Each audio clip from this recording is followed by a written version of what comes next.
Yeah, I'm Simon Head. I'm a sports journalist, mixed martial arts reporter. I've been covering sport for 20 years and I've been covering MMA for more than 10.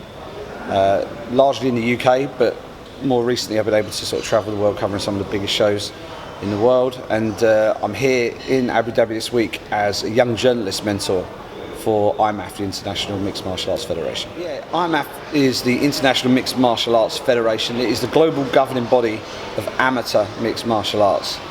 So a few years ago it was decided that they wanted to try and establish a framework to help build MMA from the grassroots up. Most sports are built from the grassroots up.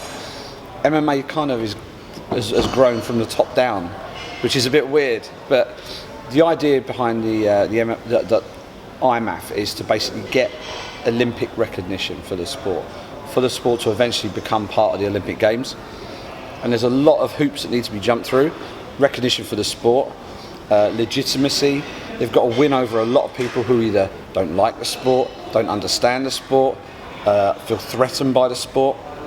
So there's a whole load of different things from like a governance point of view, from a regulatory point of view, and just from a sporting point of view that they've needed to do to try and work their way up to becoming an Olympic sport. And the IMMAF World Championships is like the jewel in the crown for them. That's their biggest showcase, where teams from all over the world bring their best amateur athletes to compete for World Championships at an amateur level. It's the closest thing that MMA has to an Olympic Games, and this is why we're here in Abu Dhabi right now. So the World Championships happening right here, and yeah, we've been over here covering it, and it's been great. But IMMAF have had to really pull out the stops to even put a World Championship on.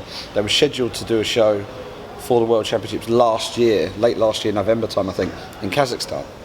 But with COVID regulations and everything like that kicking in, it became impossible to do. So it got pushed back. Abu Dhabi were able to host the event.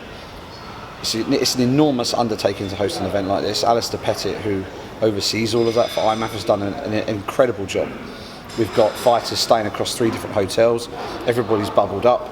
We have the Jiu-Jitsu arena in Zayed Sports City that hosts it, and it's been a great host city. And I would be very surprised if we weren't back here.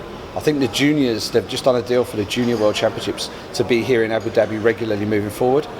As for the seniors, maybe they're going to move that around. But yeah, this has been a particularly tricky one for IMMAF, but to actually make it happen, because it's the 2021 World Championships and we're here in 2022. But yeah, once we've got this one out of the way, then hopefully it'll be plain sailing for them again. Well, I think it adds legitimacy to the amateur record.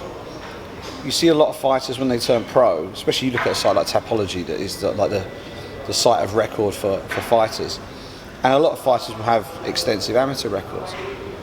And they'd be for promotions or shows that most people, even in the sport, don't necessarily know. If you fight under the IMMAF banner, you're fighting under a globally recognised banner.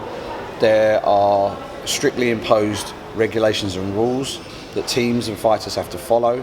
And if you win a medal under IMMAF competition, that's a real tick in the box. That's a feather in the cap for you as an athlete. So being able to compete, I suppose it's the equivalent of winning a national wrestling title, or going through that sort of system in America, or an amateur boxing title. This is the opportunity for amateur mixed martial artists who may train alongside some of their professional colleagues, but they come into this and they've got international recognition. They're competing against competition from all around the world, and yeah, it's legitimacy, and it can eventually help catapult their careers into the pros.